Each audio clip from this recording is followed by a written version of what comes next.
Dire team ban.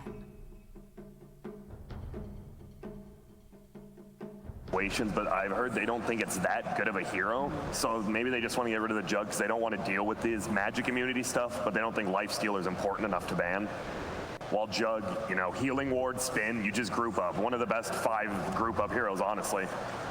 They definitely need something that can close the gap, some kind of a carry that just runs onto Gyrocopter. Ideally, you would want to have something that pierces through the BKB because that's his main item after he gets one. What about a Flea Tusk? It's been a while since I've seen it, but I know he does play it well. He plays it quite well, and that Walrus Punch is super good.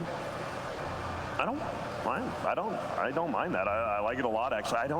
It feels weird against the call down. The thing is, though, since they haven't played it, it would be tough to pull it out. I would like to see him pull it out, but from what I've seen, Demon Slayers is pretty much, they've played, I think I counted 26 heroes, and they haven't really gone outside that. I mean, that is quite a bit of heroes for a team, but and maybe I just made up that number. I actually don't know. You probably You're not supposed to tell us that. You're supposed to be super... Tweet at Grand.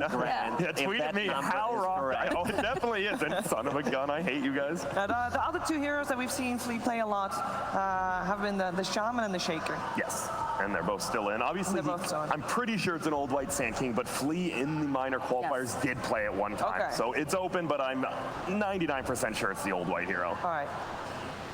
No, we saw that with success earlier as well, so I wouldn't be opposed to that. A lot of time being used by Alliance. Yeah, one more ban for them. What would they be most worried about? Something that can set the tempo again? Yeah, I mean, obviously not a Night Stalker because they have that Sand King. And they go, a tempo setter, the middle one. They take out the Ember. Bloodseekers, it's still in a pool, and both of these teams really like to play the hero. Yeah.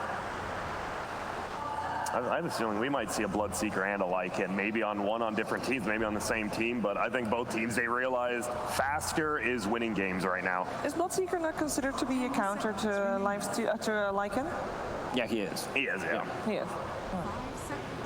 But the thing is, you do have to commit onto him. So say if you are behind a fight, you could rupture and run at him, and then all of a sudden, obviously, if there's someone with a save or something if you have a Coddle on your team, then the counter isn't as good.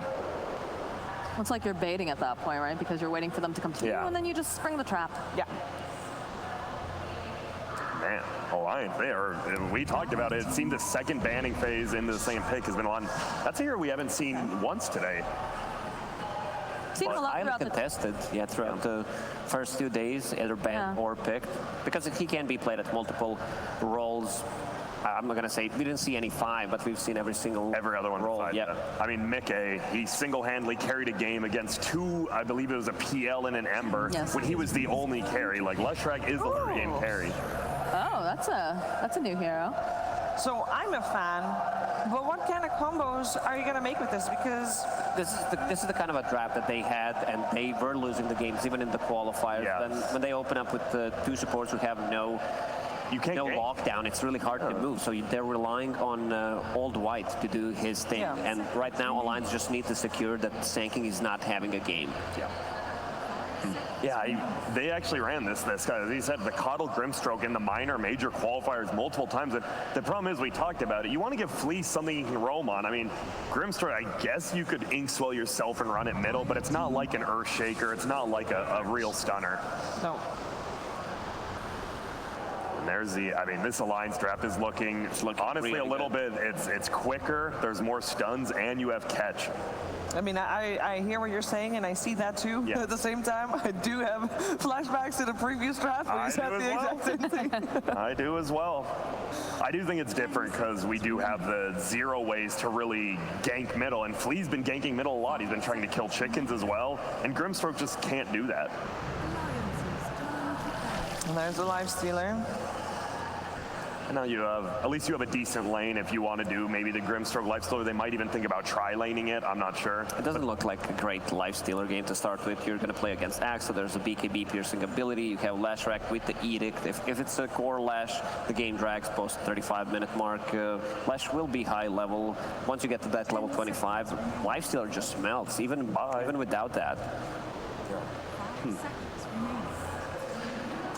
I mean, obviously they are up 2-0. This, I don't want to say, it kind of feels experimental draft, but I don't think they'd be doing that if you have a chance to close it out. But there's no way. It's crazy they just choose to only, as he said, leave it all up to the Sand King.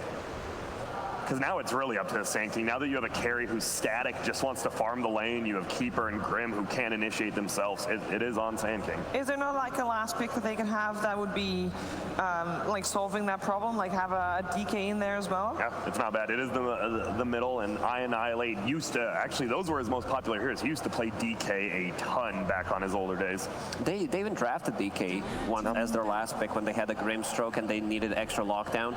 It honestly might be. This is Razor. They need to ban out Razor for sure. They banned out Queen of Pain, and it just screams Razor to me. I just want to know what the tempo controlling here is going to be for the side of Demon Slayers. That's a big question mark for me because they banned out, the Ember, they banned out the Plop. Obviously, he's played a couple of different other heroes as well, but I'm just not sure what's the perfect fit for this. And we don't know where that Leshrek's going either. If that's going to be a mid-Shrek or... That's the problem, right? Demon Slayers doesn't have last picks, so you can't just pick, like, say, an Earthshaker. I think the crowd here has definitely adopted Demon Slayers as one of their own. Yep. For sure. That actually, they were forced to change it. They actually used to, their team name was Nick Cage for a few qualifiers, and apparently they couldn't use it anymore, I guess, so they went for another... They got the picture, though. Oh, an Invoker. Oh, the Annihilate Invoker. They look confident. They look ready. They can put Gyro mid and still have Razor on the side lane against the Lifestealer. But will they is the question, right? You think they're going to go for it? I kind of like it. I'm going to be disappointed in Fada if he doesn't pick Razor. A disappointed dad? Oh, no. Nope. And they got 25 seconds. You already have Tank. You've got the Ogre. You've got the Axe. You have big damage in Gyro Lesh. I feel they need a save. I actually don't have a save, I realized. I mean, could you go... Can't go Omni. Not really any saving support. I mean, Oracle's in it, but you already have the Ogre. There's Wyvern still in the pool if they want to shift over to towards that. All right. That's another limp hero. And this is extremely fast. Templar Assassin plus a Leshrac. That's going to be a ton of damage. It is a hand-skin Leshrac. Yep. I just saw, so will be that 4 Leshrac. And they don't have great ganking potential, right? Like, that's going to be a big issue against that Templar Assassin, trying to slow her down. But if she dies more than once, right, it usually slows it down a lot for that hero. It does. I can tell you right now, I am on the Demon Slayers hype train. And I am as well, so I've been wrong multiple times. So I am going to pick Alliance because, I've been wrong both times. But mostly, I just feel they have more stuns. Like, if you go on the side of the supports, right, Coddle, Grimstroke, sure, you have the Ignis, but on the other side, you have a Leshrac, you have an Ogre, you have an Axe. You're going to control these team fights unless Juan magically gets like a 5-man Ignis.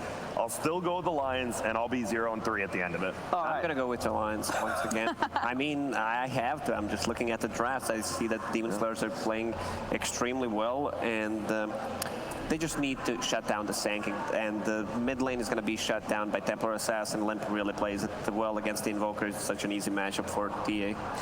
I mean, it's a bit better for Invoker right now since they nerfed the Refraction, but it's still TA favored.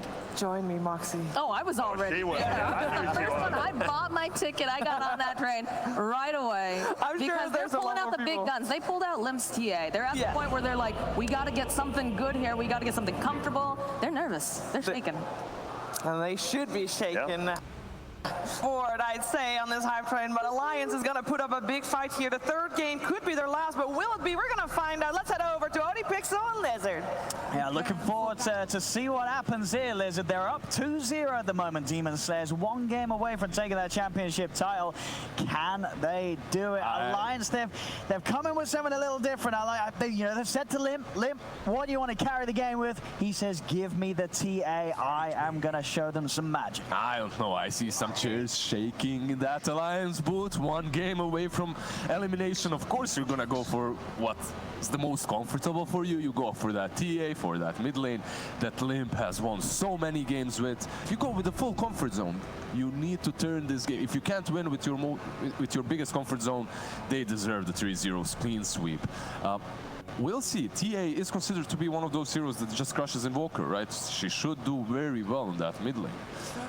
Then again, we have some comfort zone coming from Demon Slayers as well. You have the Sand King that's going to be able to jump in with the Nikes. We've seen already how that works for Demon Slayers, as they have won with this combination multiple times before. I mean, because that's the thing, right? As you say, with the TA, I'm looking at sort of the core matchups and it's right. Invoker and Lifesteal, if you get your timings on the TA, you're going to have that edge, right, against these two cores. But the problem is, it's not just these two cores. There's this Sand King, Kotl, and Grimstroke, and surely these heroes are going to make it very hard for Limp to fight before he has a BKB. They will, but it's not 1 versus 5. TA also has this Ogre Magi. He's going to Bloodlust her and the Gyro as well. Then you have the Ogre plus the Lash. The Axe plus the Lash. If Axe gets a good blink timing, that's a lot of damage with good initiation. Lash can push towers and objectives very easily, so you will have this lineup of Alliance is very well played out. Like, they drafted very well, and this block that you see from Limp, it's not too bad. Not too bad at all. See what he can get done underneath the tower. As we actually get that range. Good look at the side lanes, the matchups we have. Old White backed up by Flea. We'll be trying to put the pressure onto Nico Baby. Fodder, of course, the big old tanky brute of an Ogre will be by the side of the Gyro to make sure that some of the harassment has to be forced the way of the Ogre. Annihilate, he did something super strange in this lane. Like, he didn't block at all, which basically means that the first wave is going to be under the tower of TA. But then again, that wave will push, the next wave will push under his tower, and it will make it easier for him perhaps to CS the first couple of creeps, because the first levels are the most difficult ones for an Invoker versus TA. Later on, it doesn't get much easier, but you need to get at least something early on. Now we can see on the top, of course, 33's Axe doing the standard, skipping the creeps, cutting them off. But if there ever was sort of one of those carries that really doesn't matter farming underneath the tower, you know, one of them, it is going to be the life stealer. So. And he's doing a good thing too. That Nyx is pulling the creep waves to the hard camp. He tried to handscan. As he rotates around, he messes with him, and Constabil, he's like, all right, I can't really greed out this hard. Let's just pull them under the tower and farm. Then again, Axe farming out of his mind right now. 11 CS already. He's enjoying that top lane quite a lot. Yeah, you can certainly expect, you know, 33, he is going to hit those fast, early item timings. See what he does tend to go for. If he does want to indeed go for sort of the standard Vanguard rush, you can get online at sort of that, sometimes even around the 10-minute mark. Yeah, Vanguard, or something more active like Bracer into phase boots, which we have seen popularized by players such as Saberlight in EU. Oh, right? Yeah, I mean, do you remember the phase he did boots? It perfectly. He gets the phase and then he instantly will make a rotation on mid. We'll see if they can pull off any sort of similar plays. Bottom lane, Handskin's going to come in and add an extra number to this play here. The three of them will set up 1 kill for Nico Baby. Don't quite have the detection down as Old White's protected this area with his own sentry. But a good start for the Gyro, getting him some action. I just love that Old White is playing in that sandstorm around, surrounded by the 3 of them. Now he needs to back out a little bit as next Sandstorm was still on cooldown. 3-3, he was given enough so that he can go back and just farm on his own. However, Flea and Kotl rotating in. And he sort of trapped 33 up. He comes across under the tower. He's blasted in. He's caught out of position. He messed up. That blinding light there pushes him into the tower. And Juan just makes a really good play, killing off that Axe. Together, obviously, with Flea. But Old White still on his own and farming really well. Usually, Axe dominates in this patch because he can creep skip and farm without any help. You don't need a position 4 to just be there to babysit him, right? Old White, he's doing very similarly. In that sandstorm, he has devoided a couple of sentries and he's able to be on his own limp. Yeah, just forced back, pops the salve. He's completely fine too. Wesimo in the mid laner, a slight edge of course for Limp's TA, 16 for 7, 13 for 4, but Annihilate not getting completely shut out, you know, certainly getting something out of this lane matchup. And he's playing Quaswax versus a It's not easy. It's definitely not a simple task to do, but so far he's doing all right. 7 CS behind, but that's to be expected. Yeah, you're going to fall behind in that. Very surprising though that Old White has been completely sacked. Now Sentry Dust, they want to get him, but he senses it. He moves back. Quick Burrow strike to stop the initial setup from Fada being there. They do still have the missile and the stun, so Old White will not be able to play his way out of the tri-lane. A little too scary for him to deal with alone. They're sacking Old White because they're trying to pressure 3-3 as much as possible. And if you think about it, this Sand King, just with levels, he'll have that level 4 Burrow Strike perhaps, and he'll be able to initiate, he'll be able to make plays. You said it in that last game. He didn't have a good start, he didn't have a great game, but he still delivers, right? He did so much. But 3-3 with that Axe, if Axe is bullied early on, it just becomes a puppy, not an Axe, you know, and he can't do these big initiations and these big plays. So maybe it's good that they're completely sacking their Old White. I'm going to see Demon Slayers trying to get in and make sure they are the ones that grab this bounty rune. Handscan will be able to still grab it, but the stun connects onto him, and he got the rune, but he'll lose his life. Nice juke there from Costabile to dodge the stun from Lesh. We'll get the kill.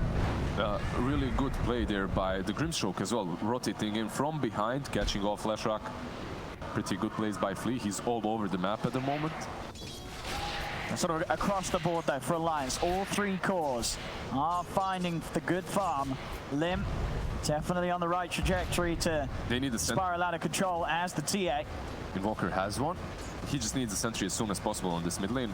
2 even, because TA always devours the first one. And if you want to continue pressuring that mid lane, you need the sentries. You can see they're playing that game right now. Only 1 sentry on TA, but he has tangos, which will make it a little bit easier for him to devour. We'll see where the focus shifts now, as there is just a bit of an attempt to tickle with the creep. Sayonara does have Juan by his side in case Limp goes too heavy-handed onto the Invoker in terms of an attempt. Bottom lane, Hansken has his eyes on the Grimstroke. Remember when Flea was right here rotating behind for that shrine? He did it because of this triangle. Juan is doing something similar now, but I don't think it's as good. Let's see. Oh, maybe pushes. Oh, Juan! Oh, look at that! And TP away. Oh, he's out! He's out! Oh, that was It was nice though. Jinxed. It was very nice there from Juan. He has got movement speed. Yeah. Why did he stop? Why did he stop? Come on, Why did he stop? That was, I mean, that was nearly perfect. I mean, nearly. He could have. Why did he stop? Maybe he thought Battle Hunger will get him again. I don't know. I think he was thinking, you know, I can blast him back, but yeah. Maybe he tried to suicide to the creeps but didn't attack them. Yeah, I think that was the case, maybe, but I mean, either way, I guess as you said, he probably was in trouble because Battle Hunger was almost certainly coming back. Yeah, wasted a lot of time from Limp. You know, Limp had to TP out off the cliff. Nice little play there. And also a good thing is that they have that ward near the triangle. We'll keep an eye out on the stacks that will be made for TA. I mean, 33, these deaths, as you said, they're so costly on the Axe early on. Yeah, you want to have this Axe as tanky as possible, as soon as possible, so that he can create plays. Because look at these heroes from Alliance. TA very soon will be a non-factor. She will probably get that Desolator and then farm, right? Maybe Blink to be more active, but most likely not. Most players like that Dazzle first. Gyrocopter as well. He is able to fight early on. Is he going for drums though? He is. This is good. Good item progression from the Gyro, which will allow him to create enough space for the TA and perhaps fill in the gap that Axe will most definitely leave as he's so underfarmed. And because of sort of the way the top lane's played out, 33, he's having to sort of just stick to his own jungle and to the waves coming in on the tab. But this is very early, 8 minutes in, and he's losing his tier 1 tower top. Meanwhile, down bottom, Nico Baby's able to get aggressive. He's sort of the hero that the power really is all on at the moment in Alliance in this early game. 4K gold, he's had 3 farm down bottom. Oh, look, stacks. I mean, even worse for sort of this area of the map. But 33's trying to farm. Limp, he has to punish this. He's going to come in, he's going to look to chase down the Squisher at the 2 fleet. Try and do his best to juke it around the trees. Nice little juke. Break some ankles. Break some ankles. Where is he? There's another trap out. Again. This is a look at him go. He's still hiding. It's a lot of time. Finally, they'll take him out. Costabile has come in. I don't know if he needed to do this. Okay. He's dead. That was a little unnecessary from the Lifestealer. I think he sort of got too excited watching Flea dance around and wanted to join him for a little bit of a tango. It's like when a dog sees people play football or something, just wants to jump in. And there was no need for Costabile to be there. A rare mistake from him after having some very impressive performances, of course. He just wanted to play as well. Pays with his life. Yeah. Unfortunate, because that was a really good play by Flea overall. Oh, to have so many ankles broken and so much time and space created. On the main Schwab. Was a setup on Hansken. Old Boy's coming in. Can he reach this with the burrow strike? Won't go for it. It's a little risky. Nico Baby's there by the side of Hansken. Does actually, he still goes in for the burrow strike. I mean, Dust is out. He is dead for that. I didn't think he'd do that. I thought he already started backing off, and then he said, you know what, screw it, I'm going in anyway. Yeah, I'm gonna die. I guess I'm gonna die. Some, both for the cause, really. Old Boy and Costa Bile making some questionable moves. They're giving Alliance a chance. I guess so. It's been pretty rough so far. Yeah, they've had their fun time to help out Alliance a little bit. Maybe make the game a little bit harder for Annihilate as well. 23. Grab the bounty rune. There it is. Costa Bile will be able to make his way over and take that one away from him. TP's coming in. Costa Bile with the rage, and FaZe should be able to easily keep himself out of the range of a potential call, and he will do so. Gets himself out of there. That was a couple of heroes coming in from Alliance to try and back up 33, but wasn't necessary in the end. Gyrocopter's item build is very active. If you look at him, drums phases into a BKB, but Annihilate, he wants to be super active as he has rotated towards this bottom lane. Hansken should be the first one they see. Annihilate. A little slow reactions there from the Invoker, as they'll still get the setup at least with the mana burning out. Tornadoes off the mark. Cold Snap is there in range. Good knock back, but there's the turnaround. Nico Baby, he's in with the call down straight on to the call. That's one gone. 33 closes the gap, pulls Annihilate out of the invis with the call. And lag? It's the Demon Slayers. They're slipping up in this game 3. They've had moments of brilliance in game 1 and game 2, pretty much for the entirety of the games, but this start to this third game, I mean, they're letting Alliance have some very, very nice plays. These two supports of Demon Slayers should be very angry at their cores, as they have done a couple of good plays here. React necessarily very well, slowly, or... They've sort of... they're giving away the good bit of a start that they did have. Setup will be there. Onto 33. Call onto the two of them. He's looking for spins. Won't find it. Knocked back under the tower. 4 of them will punish him. This time around, it's 33 on the side of Alliance that goes in a little too deep and alone. Yeah, I believe they're losing their nerves a little bit. You know, it's game 3. Both of these teams are super hyped. They could be grand champions on the Demon Slayer side. On the Alliance, there's Abyss just below you. If you lose this game, you're done, right? You're out of the tournament. You lost your second place. No one likes to get that second place. So maybe they're just rushing things a little bit. Let's see if they can make a go on this. Nico Baby is not that easy to go on. You know, he's never late, has all his full spells available. Very fast. FaZe his drums, also he's a gyro. And straight BKB, absolutely necessary against the way that Demon Slayers have been playing. He realizes that his Axe didn't have the best game, so he needs to step it up. He needs to be super active, not going for any Aghanim's or Maelstrom or anything like that. He goes for straight BKB drums, fight me. That's the Nico Baby style right now. Also, he has Bloodlust to work with, so even though he's doing the super active build, he'll also be able to fight and dish out the necessary amount of damage to take these tanky targets down, such as Nikes. Mid lane. Anna entirely burned there with 33. With Hansken around, though, Annihilate can't chase down the Axe. 33 will be able to sneak away, of course. So space continues to be their limp. Starting to really keep up with the farm and the other two cores this game. Where are we with item progression when it comes to Nikes? He's queuing up the Radiance, so a little bit different to what we saw earlier from Costa Bile, where he went for like the Midas arm. The Radiance this game, he's saying, I'm getting straight in there with the Radiance, and going for something that we saw some of the some of the South American players do in TI, going for the casual belt of strength. Yeah, just a casual. So some players like this. I was about to point that out. Just a casual belt of strength to beef himself up a little bit. No bracers, nothing like that. Later on, you can use that belt of strength, obviously, as well. And as always, just the temptation to fill up your item slots. Make sure that you're not sort of walking around with an empty inventory space. Yeah, because you're playing versus some of these heroes that can most certainly blow you up even through that rage. Once there's a Desolator blink on TA, if Axe, if 3-3 Netta hits that blink at about the same time. We see an Epi and a Burrow. Does he want to try for this? I guess he's pretty tanky as the Axe. Oh, by keeping himself out of vision. He could go for it. He has enough mana. Is it enough? With the Veil, actually, it should be.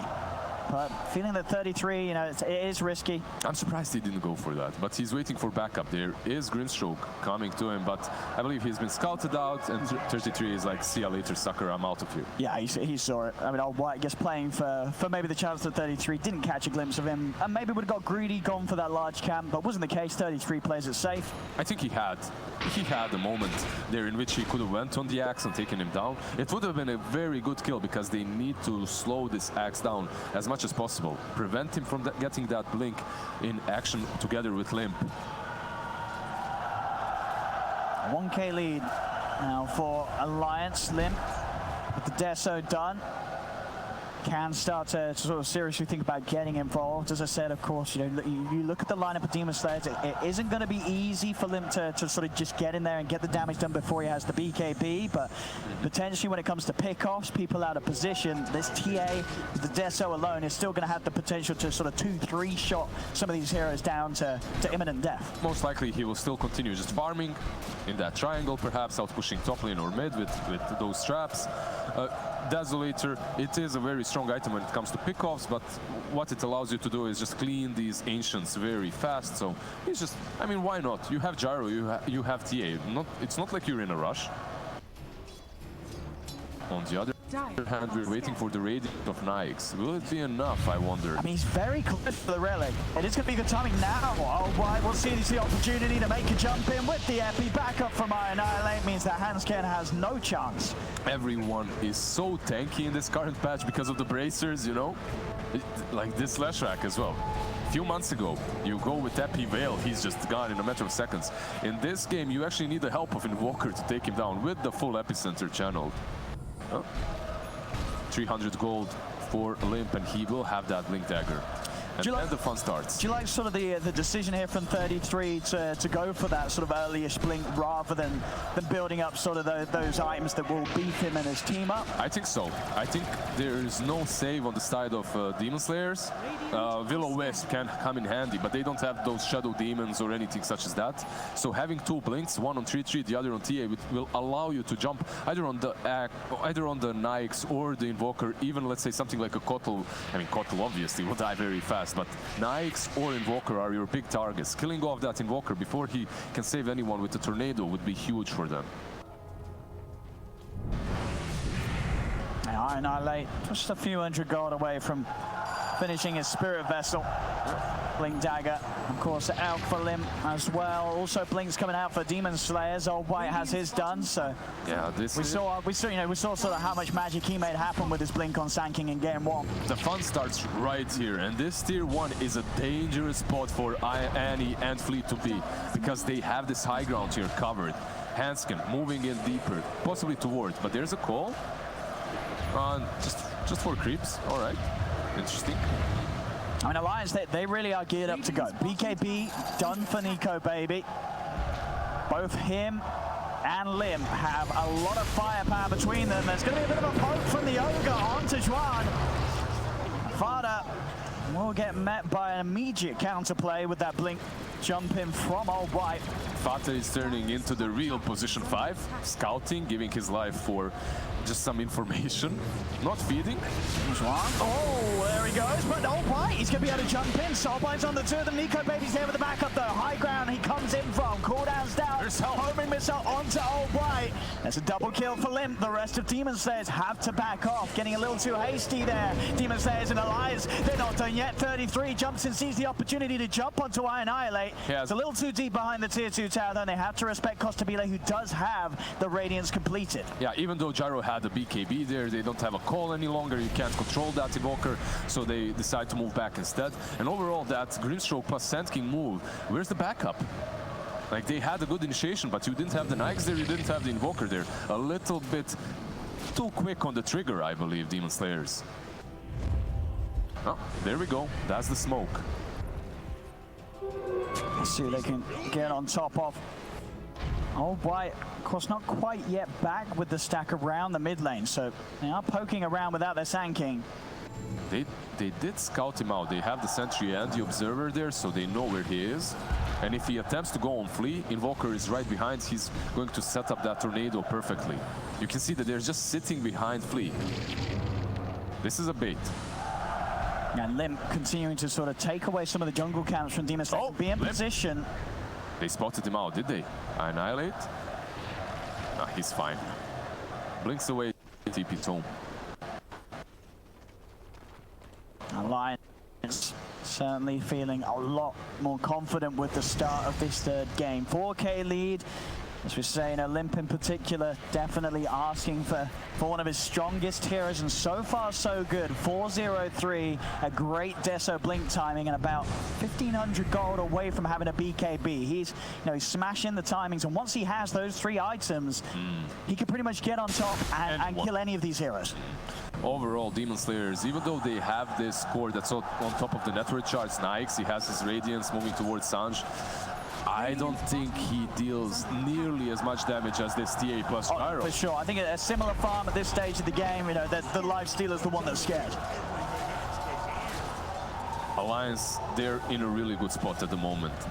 Once the BKB is up on that TA, they will most certainly search for a fight. Actually, they're searching for Rosh right now, and they found him in the usual spot, in the pit. We saw sort of in previous games, Demon Slayers have been pretty good at fighting around there, and as it were, Alliance, they're a little hesitant about fully committing. They're poker Rosh, but do back away. Demon Slayers showing themselves around the middle lane. Yeah, they don't want to fall for sort of the same trap that they did in the previous games this series. The Carti is there with the Radiance burn. The tank. Keeping eyes on the situation. See 33 as well, going for sort of full fight, really. The blink into BKB on this offlane axe. He's just ready to sort of commit, make sure he has that opening lockdown, and of course even having the cool opportunity through the rage of the lifestealer. Just think about the damage of Demon Slayers, right? You have Nikes that went for a Radiance, not your build that he had in that last game with an Armlet. He has Radiance, Magic. You have Invoker, fully magic damage. Kotl, Sand King, Grimstroke. You absolutely have no physical damage besides some right clicks here and there coming from Demon Slayers. So BKBs on the side of Alliance will allow them to take anything that they want to before Nikes gets a few extra items. Yeah, I mean, that BKB, it is there for Limp. It's out on the courier. So at this point in time, he is incredibly strong on the TA. Not much can stop him at all from just getting on top of multiple heroes. And with the backup that 33 will be able to provide, and of course the damage output of Nico Baby is in the 15. He's got that extra damage with the Rocket Barrage. It's a bit of a poke here. Demon Slayer starting something off. They're onto Handscan. Spirit Messer down with 33. Hit with a counterplay to call down. Limps in, and that's the damage done. Double kill for 33. Yeah, as Alliance just flexing this mid-game power that they have itemized perfectly for. Those items weren't even used. They have still the BKBs. Leshrac was initiated on. Yeah, they do take down Hanskin, but what do they care? 33 with the perfect double kill on their offlaner, on Old White, and on Annihilate's Invoker. Instantly into the pit, the TA can take it on by herself, but yeah, you probably want to help out so she doesn't get bashed way too many times. And Constabile, like, he does have this halberd. It will help you out a little bit versus TA, maybe prolong the fight, but they're in a really rough spot. Double damage obviously helping Limp take it even faster, but that Rosh was theirs. Dire's middle tower is under attack. This game, I don't know, it's very difficult to see a win scenario for Demon Slayers at the moment. It looked like they had to be a little bit more active earlier, and these moves, such as the one on Leshrac, they're desperate. Yeah, it feels just almost impossible for Demon Slayers to try and take a fight into this BKBTA. They've got to sort of calm things down, maybe try and farm up an additional item on the lifestealer, because at this stage of the game... Look at Invoker's net worth. It's tough. He's slipping behind Annihilate. He's tried to sort of play very aggressive on the map, been constantly moving around. But those last two movements have cost him his life.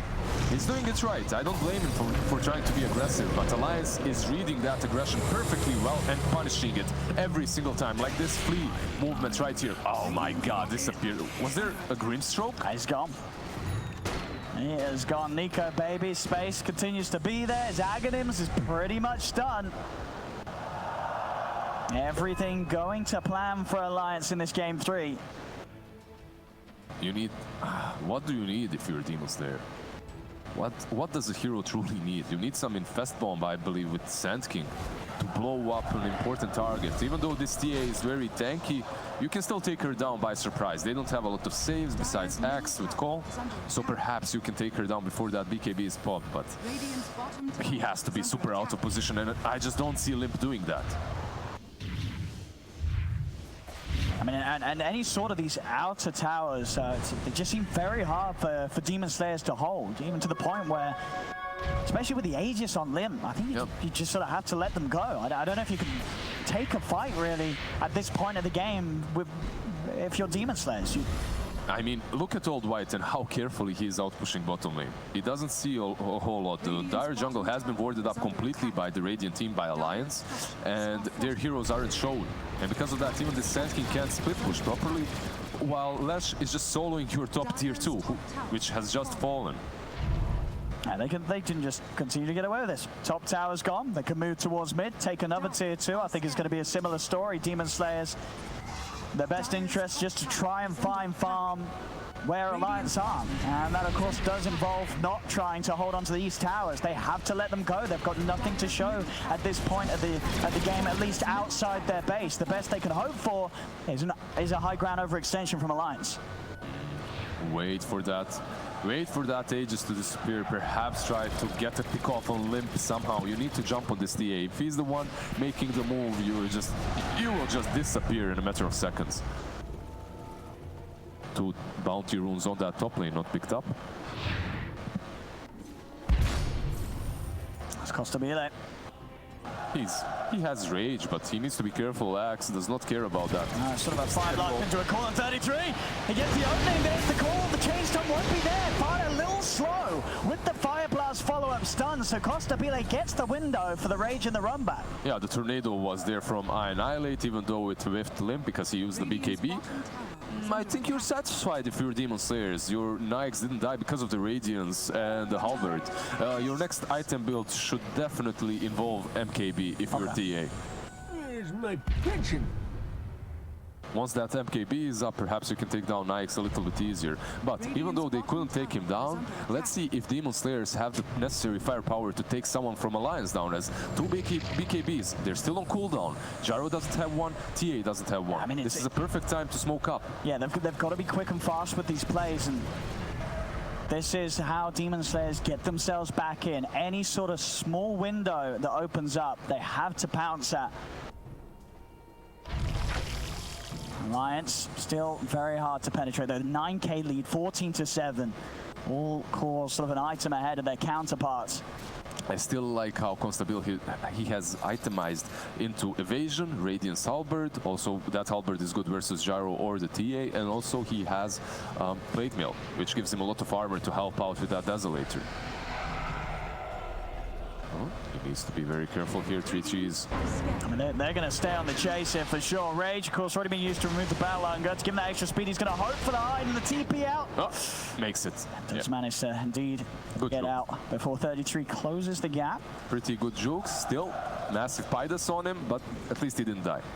And Lim wanting to get aggressive with the Orchid done as well. I don't know if he should be aggressive here. He doesn't have that BKB, but remember, he just lost Aegis. So even though he's very strong, he needs his beefy boys around. He needs the Gyro, he needs the Axe, he needs these heroes that will allow him to actually hit targets, because if he gets controlled, he will most certainly die. Oh, I mean, that's a quick kill. Onto Old as well. This is the danger of Demon Slayers stepping out when Alliance are prowling the map. It's very high ground, it seems. I mean, definitely it's going to be tempting for Alliance. 10k lead. Limp's TA continuing to blow Demon Slayers away. Well, Nico may be still content of just taking the tier 2 on the bottom lane. However, Limp says, nah bro, I'm going high ground. Forces that Glyph at least, and after that, I believe they can retreat, take the tier 2, board up this area of the map as well, just completely block them in and continue farming around the Dire high ground. This will allow Demon Slayers to only do one thing: smoke up as 5 to try to take one side. You can't really just come out and farm anymore. Constabile getting closer to that AC of his.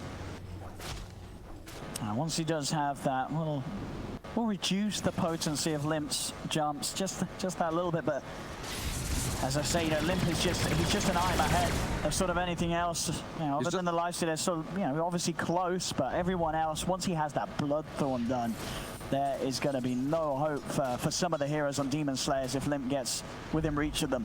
Item ahead, and that BKB just makes him invincible, right? If he pops that BKB, you can't take him down. Same goes for Gyrocopter. Yeah, you've got to get out of the fight.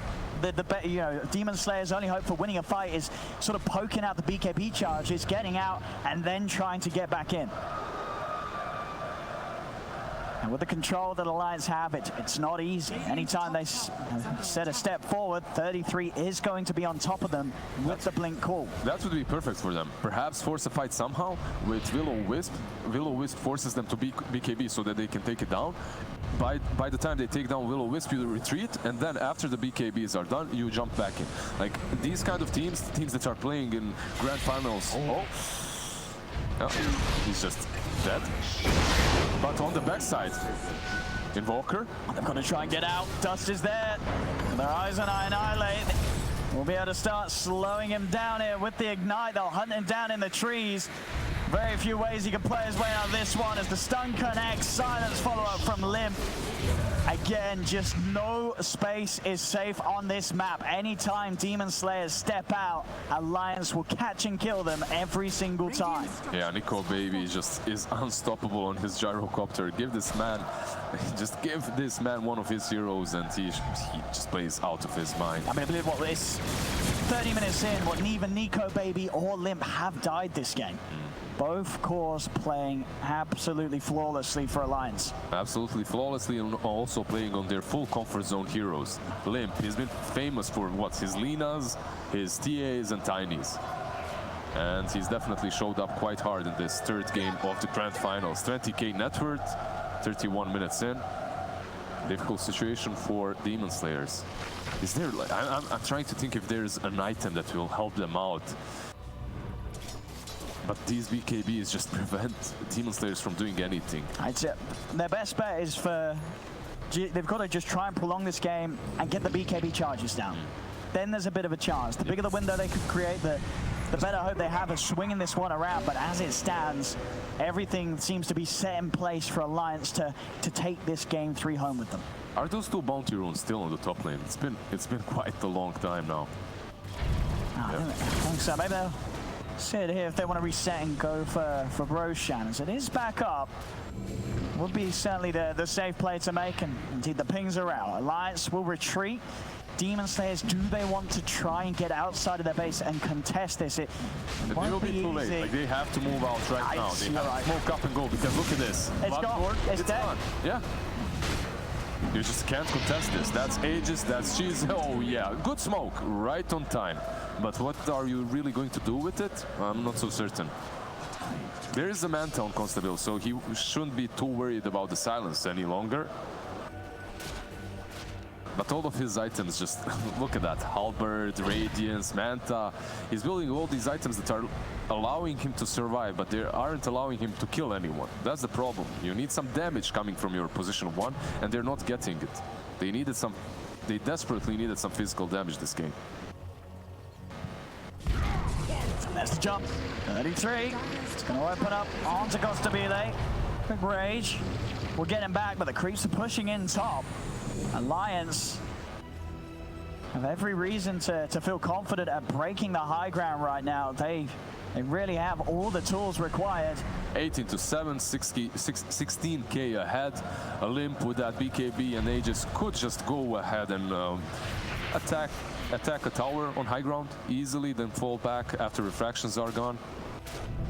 We'll see if that's the option, or will they try to get the pick off first instead. Demon Slayer is just terrified to set foot outside of the high ground. And they should be. At the same time, it's much easier for them to defend the high ground than to actually push out. You could do one of those desperate smokes, but most likely what would happen, you would get wiped and you would lose this game very fast. But if you have the high ground, you have the information of where 3-3 is, of where Gyro is, where Alliance are jumping. And the setup, Old White's going to offer himself up to make sure time is there for Costa Pile to be safe. Back away. Annihilate, he is out as well, but he retreats. They basically see the TA on the top lane, and because of that they try to make a move around the Axe, but you can't take him down, he's way too tanky. I mean, Alliance, for the power they have, they are playing very carefully at how they want to approach this siege. Just for a bit of a poke, won't be anything else though. Yeah, just a little bit of ultimate wasted, but not the longest cooldown he has. What, 60 seconds remaining already, I believe. Yeah, 64. I'm ready to go in again. They've already popped out a fortification. Big deep dive here from Limp as he goes in now past the BKB, turns towards Annihilate. Annihilate will be able to get away, but Costa Pile is in trouble. He's focused down, gets the rage up. Can he escape? There's no 33's in with the bleeding dart. As Costa Pile down and out for a minute, will buy back. See if they can get them off the racks here. Jump forward. Onto Limp, back it off. The Will-O-Wisp holds him in place. Do they have the damage? They're focusing the TA. Can they kill him at once? They're on top of the silence. They've taken out the Aegis. They got him once. Can they take him again? They've got to be careful on this live stream. They fall back for this. The blast back is there to try and help with the Hexes out onto the TA. Can they kill him off the silence? The stun! Oh, the stun! The 5-man power strike could not have been any better. An incredible hold there from the Sand King. But Nico Baby. 3 out. Nico Baby's bringing them down with them. No triple kill for the Gyro, but the push will be stopped. Old White keeps the game alive. Old White, man, this guy is amazing. He epicenters just in time to take down the TA. After that, he gets what, a 4-man stun? It's a 5-man stun. He got through the first and hit the 4 rest of the heroes on the back lines. I think he got everyone. Yeah, just a very well played team fight. I think it was everyone. He gets Limp and he hits the other 4 behind. Yeah. Watch him here. No, it's not this one. It's the second one that you're about to see in a second, because here's where they bring him very low. There you go. Didn't quite get the Axe, but it looks like it did because Axe got stunned by something else. But even so, Old White, I mean, this game, it could have pretty much been over at that point. Yeah, Old White still great for Nico Baby. He gets a triple kill. It's still absolutely Alliance's game to win. Amazing play by Old White, but Nico Baby, he just shrugged it off and got the triple kill after that. You don't really see carries do that very often, but when you're this much ahead, as this gyrocopter is, you feel comfortable as just turning and wiping them. But the Aegis is taken out of the hands of the TA, and the racks are kept alive. And you also see a small hope coming for Demon Slayers. A hope that might be shut down here for free, at least. And no escape for him. Trying his best to push out the lanes, just going to pay with his life. They definitely have a chance, but they need to find a way to take down TA before the BKB, or force that BKB out and then fight afterwards. You could see she falls fairly easily once those BKBs are out. But how close is Grimstroke to that Hex? I think I saw him building one. Okay, so he has Ultimate Orb. That would be one of the ways to deal with these heroes that have BKBs, if you just manage to Hex them out. But he's pretty far away still. Oh, Nullifier completed on the TA as well. You will be able to just jump on this Nyx, Bloodthorn him, nullify him, he won't be able to get out. Same goes for any other hero pretty much. You have your little mini Doom on Templar Assassin right now. Alliance is under attack. Still with his 20k lead there. Ooh, will spot out Old White. Jumping over the Burrow Strike Sandstorm play. Quick reactions there. As soon as he's spotted, he'll get out. No hesitation to go in and commit with the stun to make sure the Limp cannot move in with another fire. Quick plays. The moment you see that TA, you just get out. You don't want to face this guy. He doubles the net worth of the Sand King, of the Invoker, and of the Grimstroke. It's just so tanky. I mean, there really is, something to be said that Alliance, they have a 21k lead, but as it were, they're unable to quite break the base yet. They did take down one tier 3, right? So the shrines have been taken out. That's a good thing for them, as they're able to take full map control, which they arguably already had, right? They're not in any rush. Your gyro can still farm quite a lot, and TA is probably almost maxed out. And of course, as we sort of saw that in the last fight, it doesn't really matter if you kill everyone else. If you don't get the gyro, Nico, baby, he's going to clean up every single time, especially once he has that MKB done. So much damage is just going to be fired out continuously throughout the whole engagement with the help of the Aghanim's. And you have to force everything you got on that TA, because if you don't take her down, it's a similar story, right? She's going to just wipe the floor with you. So I mean, it's a strange game as well. You look at the individual heroes' net worths. It's very much there's 3 cores in this game. Everybody else is playing sort of the backup role. The problem is, for Demon Slayers, there's 2 cores that are in an incredible position on Alliance for themselves. It only really is Costabile that's going to be the driving forces and carry at the moment. And arguably, you need another core if you're Demon Slayers. Like, you need someone to follow up with that Nyx to dish out that extra damage.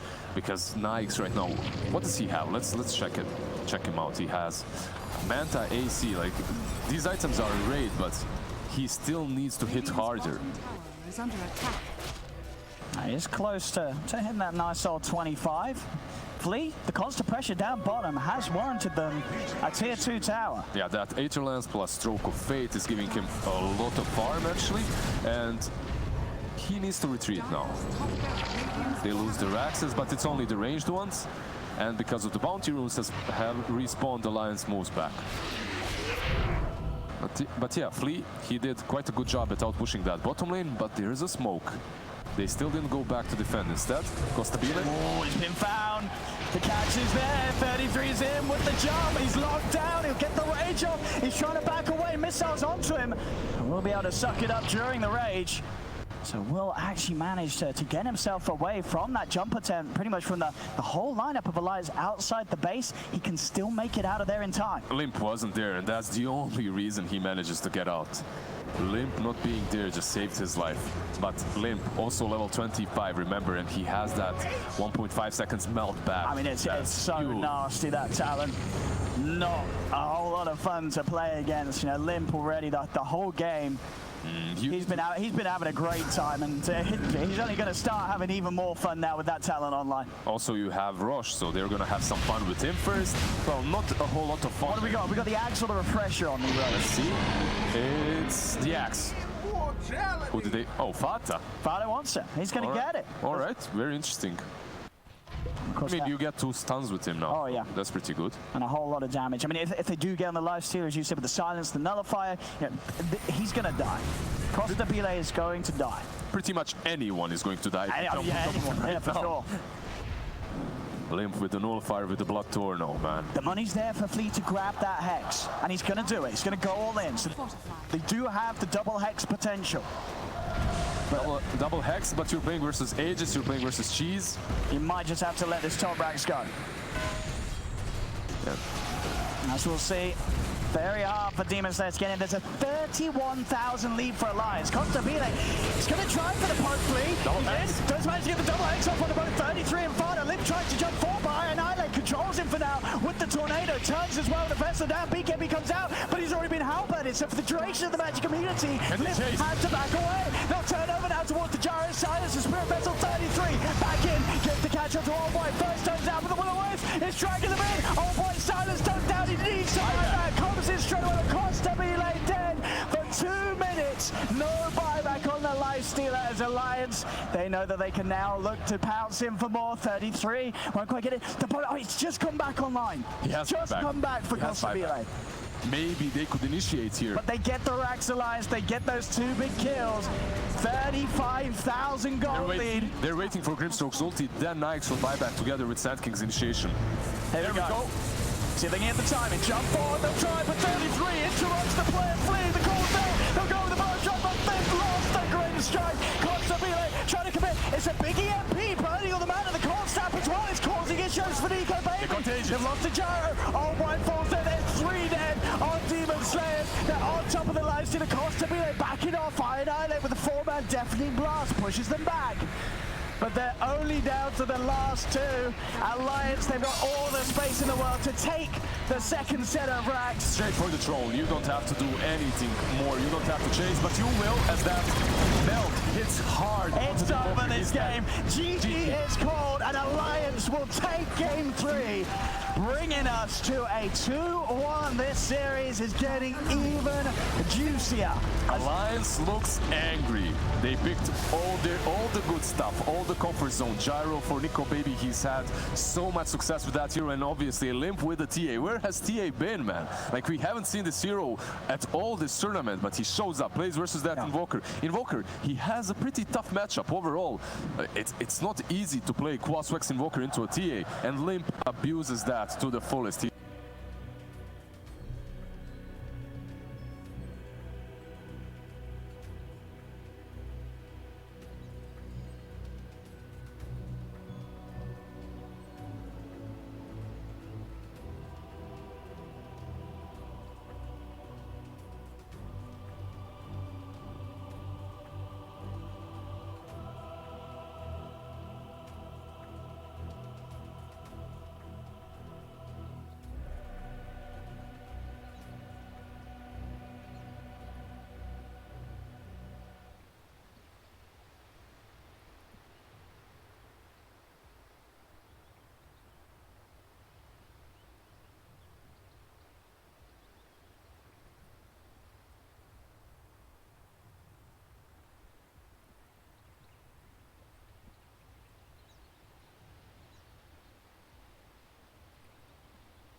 saw.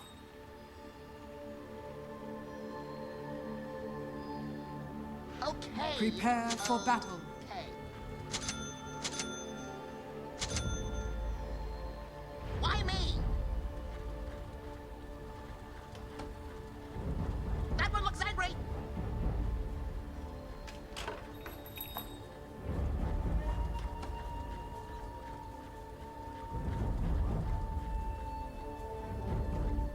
Courage.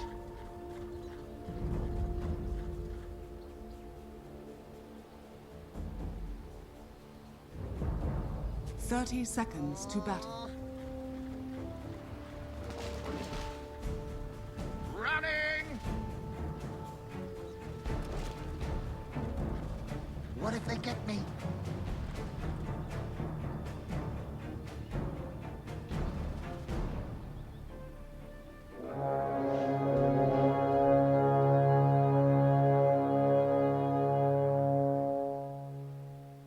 The battle begins. Yes. There are trees everywhere. Breathe. Yeah, yeah. I don't know. Are you sure about this? Do I have to? Ha! Denied. What was that sound?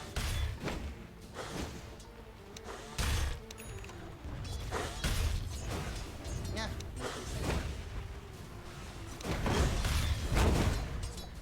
I only needed clipping.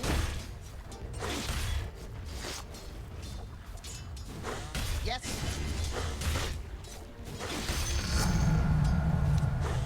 Yeah, yeah. Yeah, yeah. Why me? Yes. Yeah, yeah.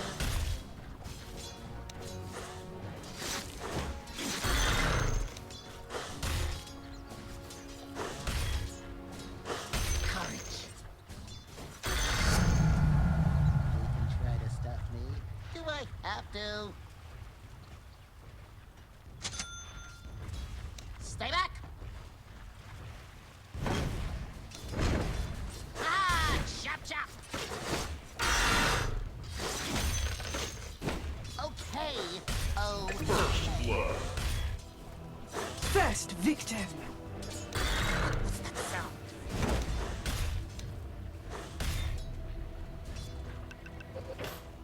Running! Yes?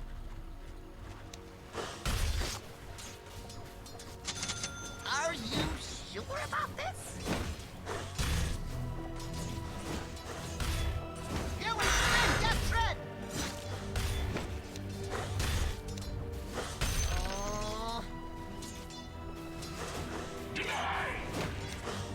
I don't know. Wait till they get a load of me. Yeah, you say so. That one looks angry! Attack! What if they get me? Denied! Yeah, yeah. Are you sure about this? What was that sound?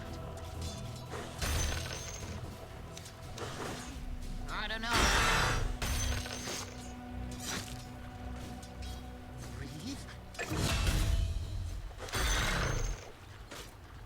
Radiant structures are fortified.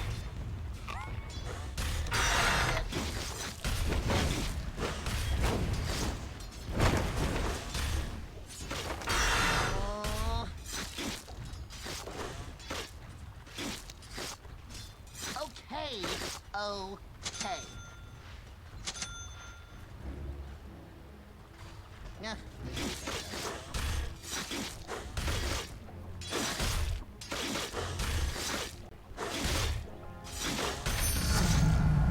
I'll cut 'em all down. What if they get me? Do I?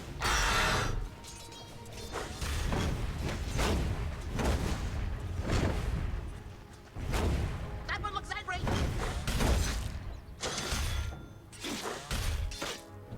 Gimme. Why me? Yeah. Yes. Running!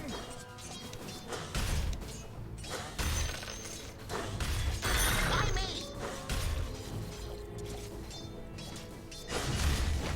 I'm warning you. Outplayed. Yeah, if you say so. Regeneration! Do I have to? That one looks angry!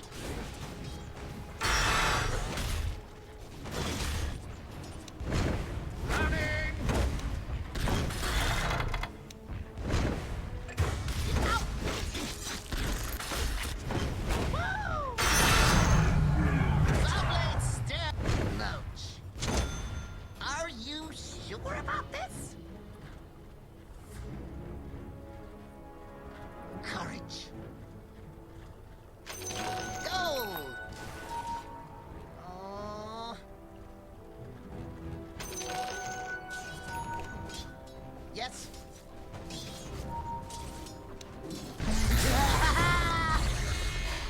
I'll get you.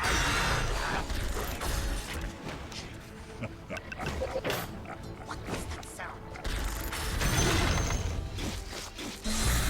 To me.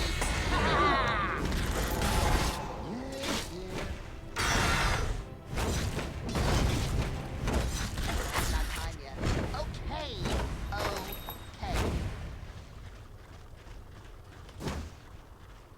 Yes. I don't know.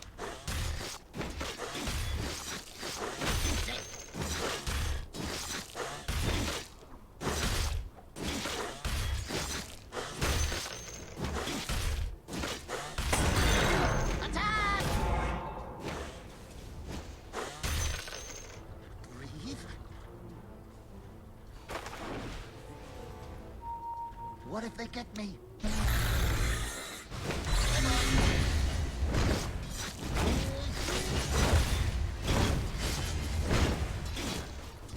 That one looks angry. Yes. Yeah.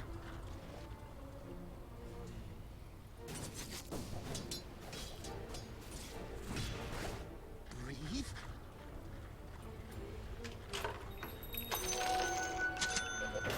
Why me?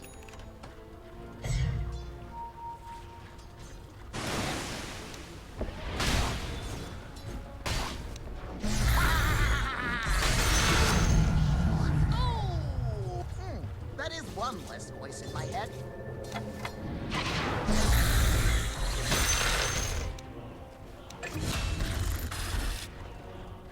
Running!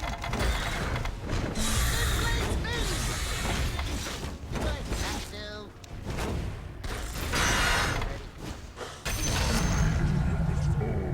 Haha! What was that sound? Got everyone! Yeah, I'm gonna cut you!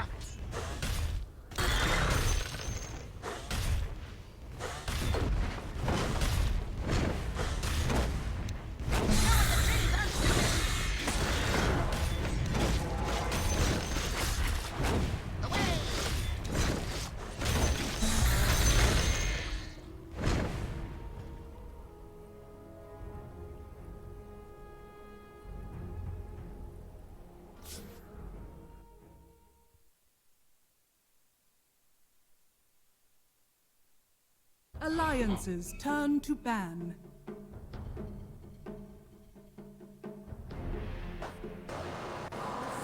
It might just be for the...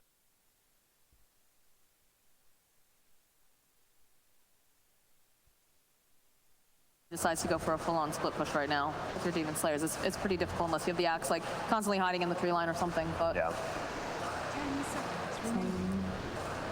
They're thinking this is... I'm trying to think as well. So they need a middle hero, obviously. It could just be a death prophet from Alliance. Could be. I think because they're not, they have the 9th pick. They're not overall last pick. We've pretty much seen Lena's and DPs when you're in that 9th pick, and you kind of want either burst damage or someone to group up with. I really like DP a lot. is a Morphling too slow for Demon Slayers, you think?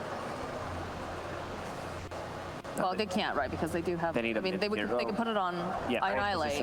He has played it, but I think if you put him middle, Is it too greedy? yeah, like if some reason you're like farming middle at 4, because you can't, as a middle Morphling, you can't farm with like 300 HP, because all it takes is like one ice path, one like some random spell from afar, and you just die immediately. They could, but I would be very afraid. Okay, so it's too risky. I think it is DP, especially if they ban the Quap. It could also be a Razor. True. I think DP or Razor are the best choice. Razor, if you want to dominate the laning phase, have a better mid-game. DP, if you want someone to just run at. There it is. She is. So then what does Demon Slayers take here? They need some kind of burst damage because right now they have none. I mean, you can always fall back to Lina. I think I like they actually don't have the best catch, right? Blink Legion plus an Ice Pass really is the only catch, and as we said, you've got Earthshaker and Axe standing behind you, so don't be too scared. What about a Storm? 10 seconds remaining. If they have very little lockdown. I mean, obviously you have to be very, very cautious, right? Because the Legion Commander duel is great lockdown for that. But otherwise, it's not bad. I like it. You can. The thing is, like when you think about a Storm, you're like, oh, I can't wait to pick Storm. I'm gonna jump to the back and kill someone. But who do you These are jump like right now, all other than Takiro? frontliners. Yeah, because this lineup will be grouping up a lot, Yeah. so Storm Can't will not get be picked that off. effective. I just want a hero. I want to see I Annihilate on a hero that can just get in and out, because that's when he really shines. I agree, but I feel like But I don't know what it ban, is at this yeah. point. That's my problem. I think Alina's just the overall best pick, and I don't think it's bad because it gives you another stun. It gives you that insane burst damage that you need as well. If you get the Ags, the Juggernaut can't just spin. You just boop, blow them up. I think this is the longest we've actually seen Demon Slayers. I mean, they finally lost a game in this series. They gotta really think. It is the It is Lina. You got that burst? Burn, baby, burn. Burn, baby, burn. Do you like the draft better than previous game? Because I know previous game 100. we were not very happy with, especially Grimstroke. Yeah. Support duo better. Yeah, way better. I believe it is the Earthshaker. Yeah, so you have someone, all we care about is you have someone that can move around. Earthshaker is one of the most movement-based heroes as a 4. Love it. But is it enough to win this game? That's the question. Yeah, that's a question that I'm going to ask you guys. Having Lina as a mid is good because they needed some kind of a burst, but they have Lina and CK as their cores. They will fall off eventually. I mean, CK hits his peak around 35-40 minute mark, then he just starts falling off. So I'm going to go with the Alliance's draft. I don't think they're on timer at any time of this game, and everything else, all the other boxes are checked for Alliance's draft. Are we going to do some more 2 Alliance, 2 Demon Slayers? I agree with the It Alliance. looks like it, but I must say, I find Alliance's draft looks like the easy executable draft. It's like, oh yeah, Mag, you know, it's Jug. Mag, Jugger, Death Prophet. Yeah, exactly. But at the same time, Juggernaut as well as heroes, that's a jack of all trades, but a master of none. Is that true? He's one of Isn't those. he the He's got master a nice even kit, but it's all very simple. I thought you meant lore. He's the master of the blades. Oh, I don't know. I don't. You'll have to ask me. Get the lore right. Yeah, the lore. I got it. I mean, I can make it up right here on the spot if you want. He is the master of the blade, though, so you're good. No, I'm going to go with the lines as well. I think what you said is correct. It's just easier. You have the save. I'm never doubting Legion Commander again. You have the save of that. And then if you just want to group up with Death Prophet, Healing Ward, Jug, bye. I mean, you already know. I know. But like, I mean, to really like explain myself though, as we've seen Corsair, he's played this Chaos Knight. I believe he's just done a great job with it. You've got Old White on that Axe. He's excellent. The Lina, I don't really love it, but it makes sense in this case. They took the best option available. But yeah, you know, I'm gonna with Demon Slayers. I mean, the whole day I've been going for Demon Slayers, and so far, you know, they let me down a couple games, but they haven't let me down a series yet. True. I do see Alliance Draft being the logical one to go for, but I'm going for Demon Slayers. Come on. Logic. I think they're gonna have a great game, and they might just be our champions. But let's see if we're gonna have a game 5 or if we crown the Open Qualifier team a champion. Over to Odie Pixel and Lizard. Yeah, thank you very much, Shiva. Looking forward to another one of these games. We've had some 3 great games so far between these two teams. Last game, of course, we really saw Alliance step it up, give us an incredibly solid performance akin to sort of what we've seen from them so far on this LAN. Demon Slayers, they've got to sort of step at the pace that we heard from the panel. They like Alliance's draft. Do you sort of agree with the statement said? They went 2 for Alliance, 2 for Demon Slayers, and I definitely have to say that Alliance and Demon Slayers, they have their weaknesses and their strengths when it comes to these 2 lineups. On one side, you have this pushing potential from the Dead Prophet and the Jug with the healing ward. Also, there's Jakiro, there's Magnus, there's AoE damage, right? There's control. But you're playing versus Alina. Lina can burst down that Prophet very easily. You don't have a lot of save on the side of Alliance, just the Legion Commander. And the second thing is you're playing an Axe. Axe just eats that Jug up. I'm just very interested in seeing if Old White is going to have a good game or if they will pressure him super hard as a tri-lane. Because if Axe rolls out of control, Nico Baby won't have a game. This is all about Axe getting that Phases Bracer, Blade Mail Blink into Blade Mail, most likely. Those 2 items are crucial for him because he has this, there's a Magnus on one side that uses RP once in eternity. On the other side, you have this Axe that's going to have that mini RP of his every now and then to catch that Jug out, to just... Jug, if he hits him a couple of times on the Blade Mail, he's dead. Let's see how Annihilate can do this this time around in the mid lane. Did see there, of course, opting to try and help out at least at the top. So it did mean that Limp got the slightly favorable block off on mid. The way Flea likes to play is indicative that he might go around mid to help out Annihilate's Lina. And they do have a lot of killing potential there. In that last game, they really didn't have kill potential on the TA. They couldn't rotate with the Grimstroke. Shaker, he can definitely do a lot more when it comes to these aggressive movements across the map. Interesting there, you know, Flea gets in, drops an obs down at the pool camp. So we'll see sort of how long that takes for Alliance to take it away, but will mean that those small pools will be able to be made for a little bit of time for Alliance on that safe lane. He blocked the small pull because he's a Shaker and he can fissure block the creep wave, which means that your equilibrium will be messed up for Nico Baby, and Old White should be able to get a couple of CS. Right now, only 1 deny on him, not doing really well, while 3-3 has managed to pull the creep wave under his tower, which allowed him to get this level 2 and also, 3 CS so far. Not a bad start for 3-3, who is alone on his offlane. So there, Old White, can he? Very deep and aggressive, is going to force sort of the chase here from Hanscan and Father as he'll head across, grab the creep waves, able to salve it back to full. See how much these 2 heroes can do to sort of disrupt him from doing this. He's spinning a lot, but Hanscan is very tanky and Fata is just hitting him from enough range so that he's unaffected by the spins. They're trying to block him off. Maybe they'll find a kill here if Hanscan continues blocking, but he does not manage to do that, and Shaker is also nearby. They have to back out. Yeah, it's a little too scary for Hanskin in particular, staying that close to the Axe. Yeah, it's much easier for 3-3 on that other offlane. He basically just got 2 creep waves, just standing behind the tier 1, getting 2 creep waves, and now he pulls them under the tower. Also, he did a really good thing. You can see the sentry on the hard camp next to the Chaos Knight, which means that Chaos Knight cannot just take this creep wave and move it to the hard camp. That would be super effective for him to boost up that farm, but unavailable right now. Need the sentry to D-ward. What are we seeing in the middle lane at the moment? 12 for 4 on Iron Annihilate, having that lead against Limp, being able to sort of shove the wave out very confidently under the tower and making sure that Limp misses a few of the CS.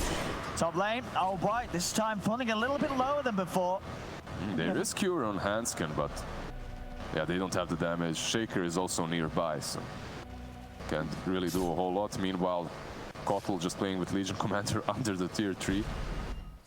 Trying to do his best to disrupt some of the CSing, able to apply that that mischance every now and then. We're actually going to see, he's managed to get him up on the cliff here, but does have a TP available, so will quickly get himself back down. Flea's going to try for the chase, does still have the Fisher, but doesn't want to try. Doesn't feel he has the damage. There's the healing ward from the Jug coming into play, healing up Hanskin. Also, Hanskin has boots, so you can't really chase him. Once that battle hunger is done, you can't really get that hero. So far, Jug 27 CS, followed up closely by the Chaos Knight 22. So two safe laners pretty much farming freely, while Annihilate is much better on the lane. Yeah. He is crushing it. I mean, I guess this is expected for Lina to have quite an edge. Definitely, it's expected for Lina to win this matchup. And usually when you're playing Dead Prophet versus Lina, you're at danger at every given point in the game, as you can get bursted down super easily by some Laguna Blade and the stun lock. It surprised me that they got the Dead Prophet, but then again, it does round up their strategy quite nicely with the push potential that she brings to the table, plus the AoE silences. I see, Hanskin trying to get the angle for the skewer back, will be able to find it. Back into the reaches of Nico Baby, and sets up the first blood for the safe lane Jug. Maybe there was a fissure available, but he couldn't really find the angle to block the Jug away from the axe, and Old White does fall. These two supports of Demon Slayers are really weak early on. That's probably the biggest weakness of their lineup. These two supports don't do a whole lot in the laning stage. Shaker can do fairly well with rotations perhaps to mid, but as a support on the top lane, he can't brawl, he can't bully anyone out. All he does is fissure blocks the creeps, gets the equilibrium back, and perhaps messes with the pulse. That's his contribution. But Flea is known to be very greedy and very good player when it comes to playing this Shaker, so we can expect some dunks later on if he gets a good time on that blink, and he already has 900 gold. Oh yeah, for sure. I mean, what Demon says, they were just able to walk up and secure all 4 bounty rings to the 5-minute mark. Yeah, but look at this. And this is a little bit, I don't know, problematic. 3-3 shouldn't get as much farm as he's getting. He's been able to soak up creep wave after creep wave behind the towers, pulling it away. He's falling a little low as Flea can certainly try and mess with him. Doesn't quite get the connection for the passive, but still with the lockdown. Oh, is he? Oh, Blinding Light wasn't on point. Yeah, I don't think he's going to have the right clicks to kill this off. 33. There is the lead up. Oh, that'll do it. That'll do it. Annihilate's got his eyes on the map. He heads over, picks up a kill with that rotation. Yeah, he is like, thank you very much, sir. Embraces him into the lovely fiery hands. I mean, if anything works out even better, right, rather than going the way of the supports, you're giving him mid a kill. Yeah, Flea is definitely not happy with that. He would much rather have the kill himself, but then again, if Annihilate has a good game, we've seen what this guy can do on his Queen of Pain, let's say, but Axe dropped really low on the top lane. He's just farming the jungle, I guess. He's actually staying on the hunt here. He's got eyes on 33. They do have Annihilate, of course, very close by. Laguna Blade is available, but he's still quite look for the setup. Yeah. Meanwhile, Old White is being very pressured on the top lane, and the tier 1 is suffering quite a lot. They might even take it down very early. And both off lane is getting severely bullied once again in this game. Annihilate rotates in, so they do not lose this tier 1. Losing this tier 1 when you're playing an axe is really bad because, they start Limp. He'll persist with the wraparound. He's chasing down Juan here with the Siphon, finds the kill. Now with his presence, he can look to push on, and it's hard for them to hold this tier 1 tower. So much space is being given across the field. We saw he got a very good timing on the Midas. I mean, it's 7 minutes in, they are at a 2k lead. There's a lot of space, and there is a Midas on him. There's also that Fata top lane, and now that's good. 3-3. He's got the presence of Lim coming in with the exorcism. Costa Pile goes straight away. Sure. The Fisher buys time to allow him to get to safety. Good play from Flea. We've seen this from Flea quite a lot in the last game he played Shaker 2. It's not only about these extra dunks that he gets off after he buys that blink. It's about these fissures that save his allies. Like when he was playing with that Queen of Pain on Annihilate, he was saving him time after time with the fissures. 3-3, he will have that duel now, but Flea is a little bit too tanky. Can't just get him. He's managed to soak in a fair few levels, but as we can see, there's a big difference with the way that Ionilate's been able to move around the map and make things happen. He's really starting to step ahead of what Limp's been able to do on the Death Prophet. We've seen Limp do sort of his best to mirror the movements and go for these moves to both the top lane and the bottom lane, but it hasn't ended up in anything good, and that's going to set him behind. On the bottom lane, definitely not. On the top lane, they had a small consolation prize of that tower being down, right? And they had some map control of the board next to the shrine. They might lose Fata again. Yeah, Laguna's back up, and Fata will actually make it away there. The right clicks from Ionilate's not quite enough, and now he's in a whole world of trouble. Fata, he actually comes back close enough to end up going down. Did not need to do that, but feeds his life away nonetheless. Same time down bottom. 3-3. Go for the connection there, won't be able to lock him down. Yeah, Fata did die there, but he died after the Lina, which means that he didn't feed any experience, only the gold. Still, unnecessary death from him, but... Yeah, and that time around, Limp does manage to get involved in a good place, slowing down the progress of Ionilate's Lina. Yeah, you definitely want to slow him down, because if this guy grows out of control, he can carry the game on himself. Constable. I mean, sort of 9 minutes in, I mean, looking at the two carries, they're sort of at the same farm at the moment. We'll see Fata.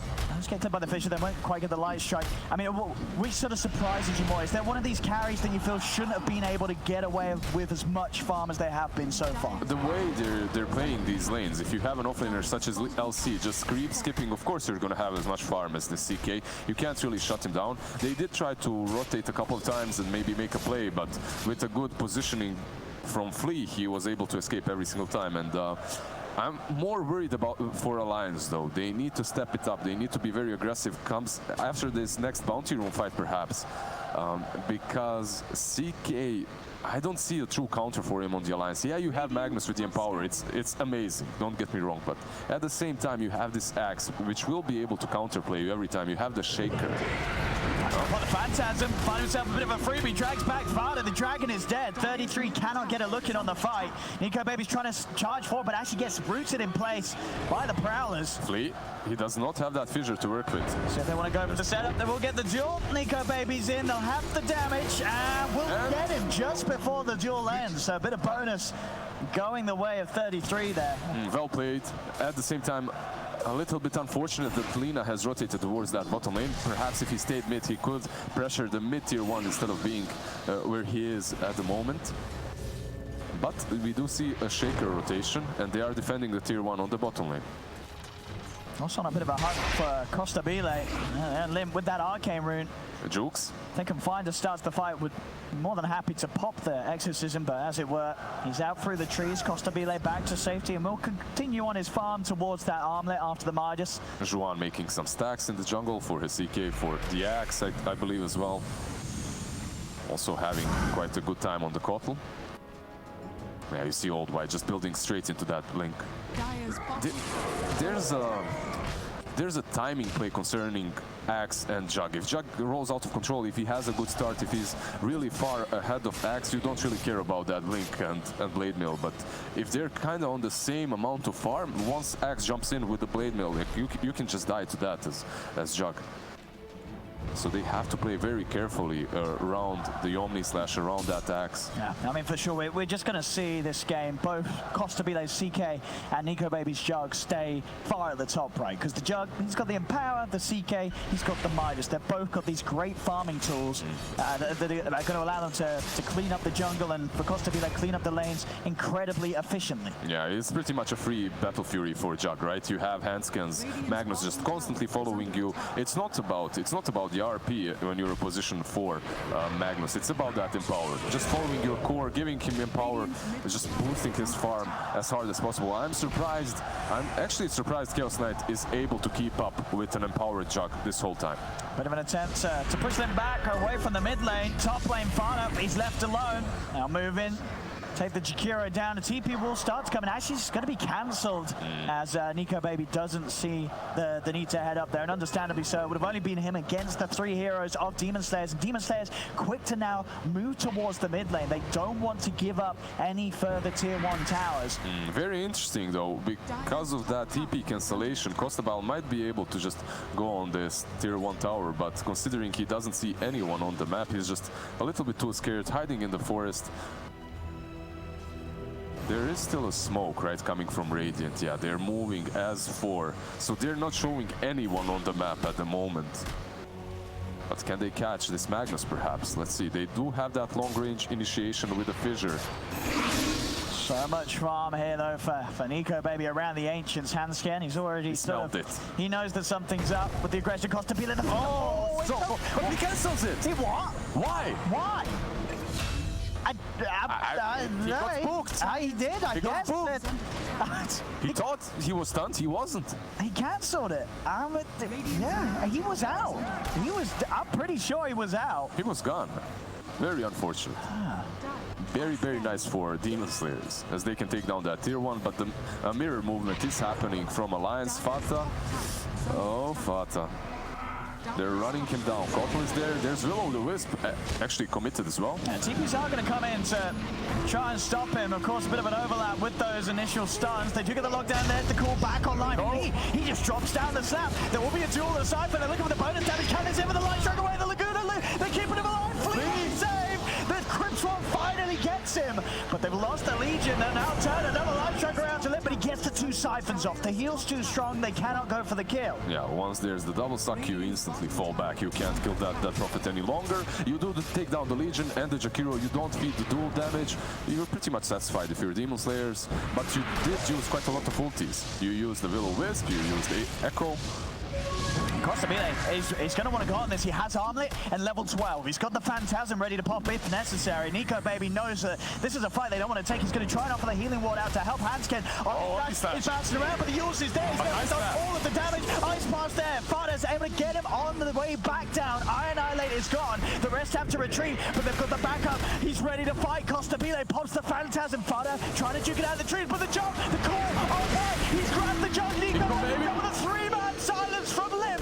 Pushes them back. They can't chase on the illusions. Will be micro to finish the Fada. The skewer into the jaw. They control Costabile. They get both of the cores, and they're not done. Joao will fall as well. Lim, perfect turn up that time. Comes in, 3-man silence. The fight is put to a stop for Demon Slayers. Yeah, Lim showed up on time at the exact time that he needed to. With the silence, they turn.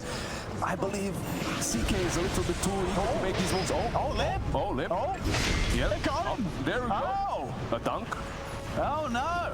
Well, he showed up at the right time, but he overstayed his welcome. He did, yeah, he needed to go home. That's it. Yeah, it was a great play. Great sequence of events for Alliance, and then whoops, there goes your Death Prophet. There goes your Death Prophet, but she is not really the most important aspect of this draft. It's the Juggernaut, and he survived. He got a kill on Lina, he went back, he's farming now. He got some stacks, empowered farm.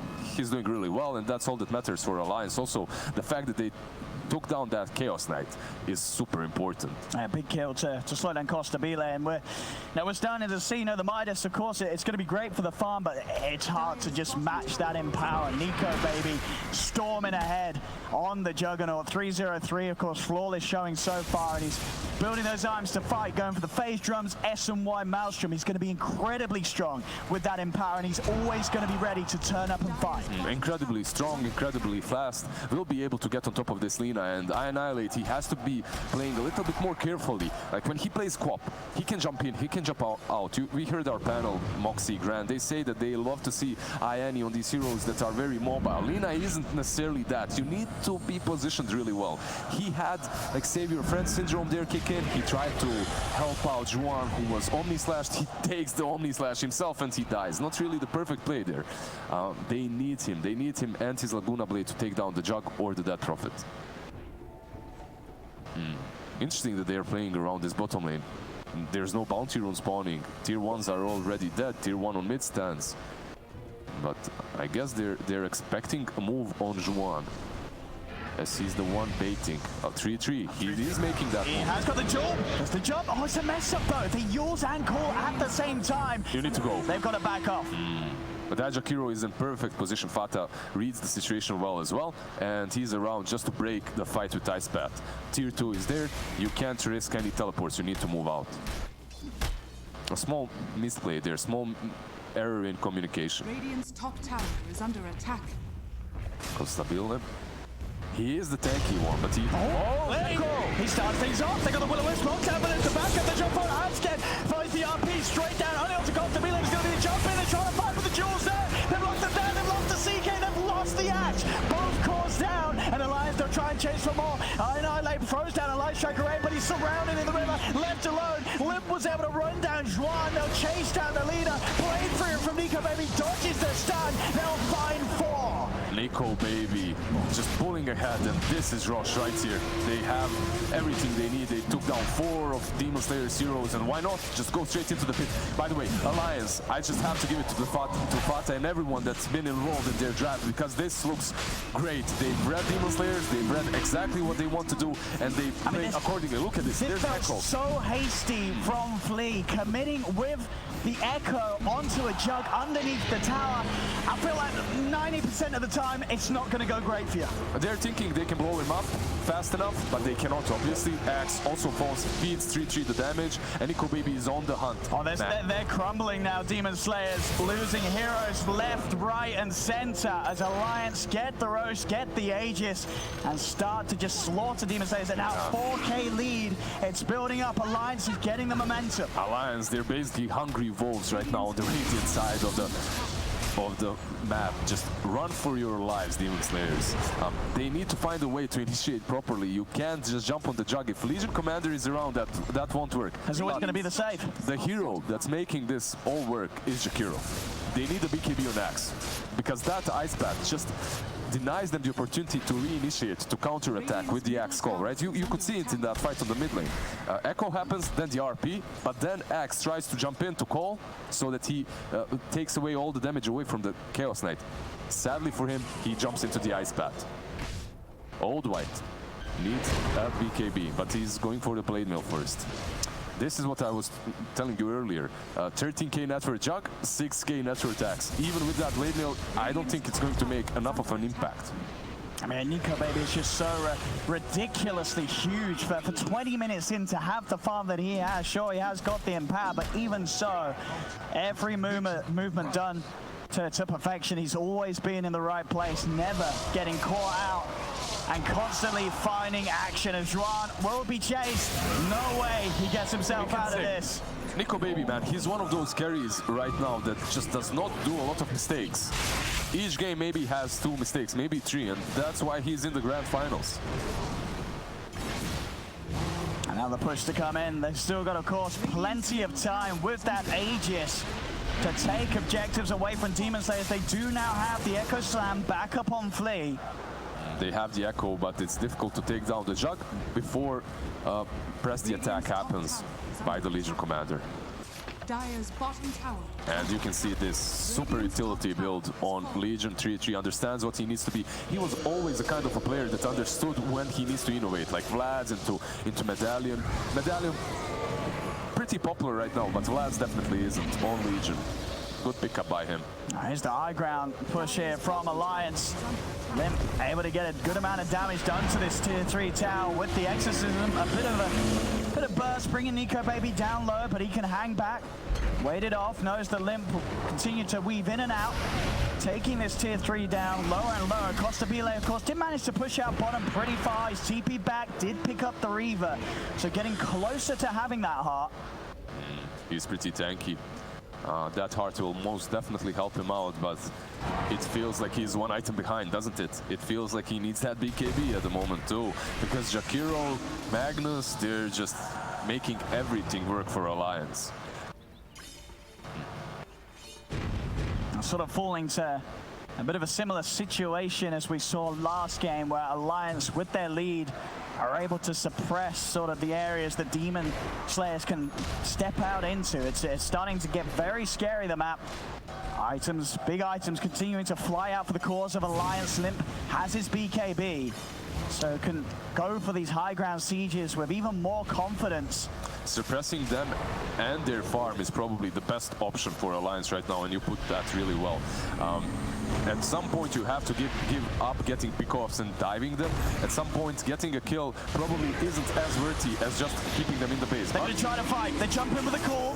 Will-O-Wisp is dropped down. Old White focusing the jug. Another light strike array will hold him in. Flea looks to jump in. Won't commit the Echo for now. Knows this isn't a time to jump, but now he's in trouble. The Omnisatron Nico Baby shreds apart the Earthshaker. A buyback's in play from Flea. Alliance, they're backing off. See if there's any setup. Fisher doesn't want to jump this though. They took the tower, they forced the buyback from Flea, go back, take the shrines, chill out. Ward up the map and keep on suppressing them. If you keep them in the base, you will inevitably grow your lead into some 20k difference, and after that, it will be very, very difficult for Demon Slayers to take down anyone on the side of Alliance. Radiant's top shrine is under attack.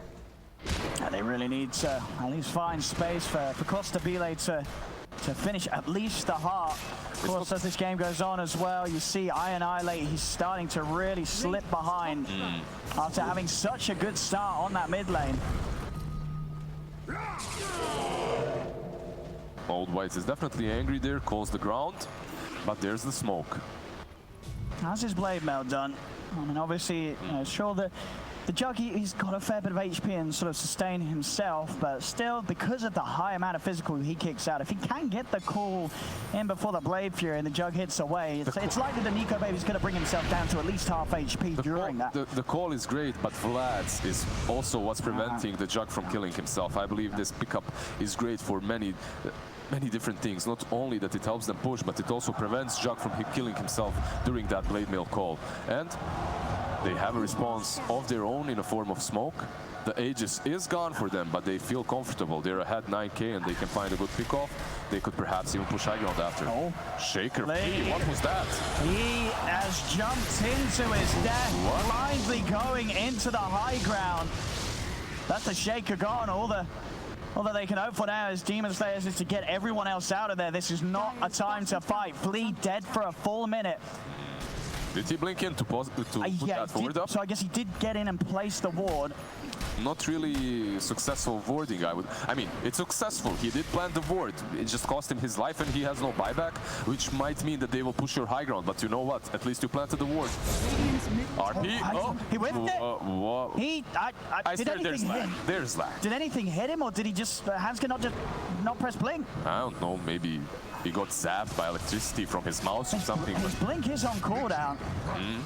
Something went wrong there. So, I mean, well, there's no RP. So with that in mind, you know, that 20 seconds will probably pass for Demon Slayers without them being punished too much. He just wants to make it fair, you know. No Shaker, no RP, kind of evens it out. What is happening? I think the blink daggers are having a problem. Are they working? Sell the blink dagger, buy a new one. That one is broken. Something's up. We'll see. They've got the Flea Shaker, and we'll see if Flea's blink's working very well. I mean, his blink was working a little too well earlier on as he jumped up to the high ground. Oh, his blink wasn't operational as well. Yes. And they're back in the game. 12k lead though still for Alliance. And Demon Slayers not to be playing too scared. They're coming out on the map, trying to get at least some vision down, some information. There's still this very well-placed ward by Alliance, and I'm surprised no one has taken it down. I believe Kotal will do it just now. The high ground ward up here should be warded immediately after they retreat. It gives them so much information. It pretty much showed them the Axe and the Chaos Knight, and because of that, Alliance is just able to split up and farm around the Radiant jungle, which also contains the last remaining tier 2 for Demon Slayers, which should fall shortly, as I don't think you're in a position to defend this tower. Juan with a very deep ward. They're thinking about the future. They're preparing for the Roche fight, it seems, and that tier 2 push on top lane. I see Limbs pick up as well. He does opt to join the Blink Dagger gang. He's got a way to get in. Of course, it's going to be very nice this game. If he could get in and sort of find the silence on the backliners, this sort of Shaker and Cole that are looking to throw their ults in from the sidelines. Most importantly, he'll be able to jump over Will-O-Wisp, right? And what Kotal does is he separates the fight in two different places. And if you're a Dead Prophet with an ulti on the other side of Will-O-Wisp, you're a pretty sad Dead Prophet. No one invited you to the party and you have to wait it out. So that blink will allow him to get to where all the action is. Top tower is under attack. And they are getting themselves a little bit of a something here. This tier 2 tower up top won't be held onto by Alliance, so a little bit of cash boost for the team. That will give the money for Annihilate to complete his Aghanims. That extra amount of damage will definitely come in handy versus Limp versus Jug. Maybe they'll be able to blow him up before the saves. Also, I love this trap. They're just positioning themselves around the tier 2. In case that someone shows up at Alliance, they're a little bit too experienced, too seasoned, all of them, for that kind of a mistake to happen. And they're not going to fall for the trap for now. And also Alliance just scouting out the pit, getting the courier in there, seeing if they can set up for moving across for Roche. Annihilate, no buyback. Aghanim's is up. Juan is followed, and there's a blink on Lim. Lim can get in there. Jules, Nico Baby will get him. Oh, good blast bag, but Hansken, he's got the grab. They're going to go for the RP. On White tries to jump in to rectify things. Constabile's in as well. They have killed off Hansken. Sam's out from Flea with the BKB. It's out for Lim. Silence as well. To Constabile. Omni slash tears apart the Chaos Knight. Yes, Constabile dead for a minute. They'll move up to the high ground with that exorcism as Alliance start to destroy the entirety of Demon Slayers. Nico Baby says, screw the lane, go straight for the zone. He's ready to end it. He's ready to push it to a game 5. 11-0-8. He's played this one flawlessly on the jug. Just look at him, Skadi, SMY, Mjolnir, you are not killing Nico Baby. They just left no chance at all for Demon Slayers, sort of from the laning stage onwards. They had sort of a hopeful-looking start, Demon Slayers, but ever since then, Alliance just out-maneuvering, out-farming, and out-playing them. GG is called, and with that, the series stands 2-2. We're going to get ourselves a Game 5, Lizard. A full 5-game series coming from Demon Slayers and Alliance in the grand finals with the Cinderella story. I mean, this is perfect scenario for us. Perfect scenario for anyone that enjoys this game, that enjoys watching two teams of this caliber play it out. I love the fact that all the tier 1 teams went and had some vacation, you know, not all of them, but most of them, because it allows teams like these ones to show up, to have to show us what they possess, this skill set. Who would guess that some tier 2 team from NA would come here and be in grand finals versus Alliance? Before this tournament, I definitely wasn't. Like, we all signed them off in the first day, but they're in the grand finals. They have one more game remaining, and they need to win it in order to win. They do, because now comes the real test, right? You know, sure, a great start for the best of 5 where Demon Slayers take those first 2 games, but this game 3 and game 4 were so methodical and flawless from Alliance. Yeah, now is the real problem for them. You've got to sort of, they've got to ask themselves, you know, can we pick ourselves up? Can we come back in this?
Juggernaut!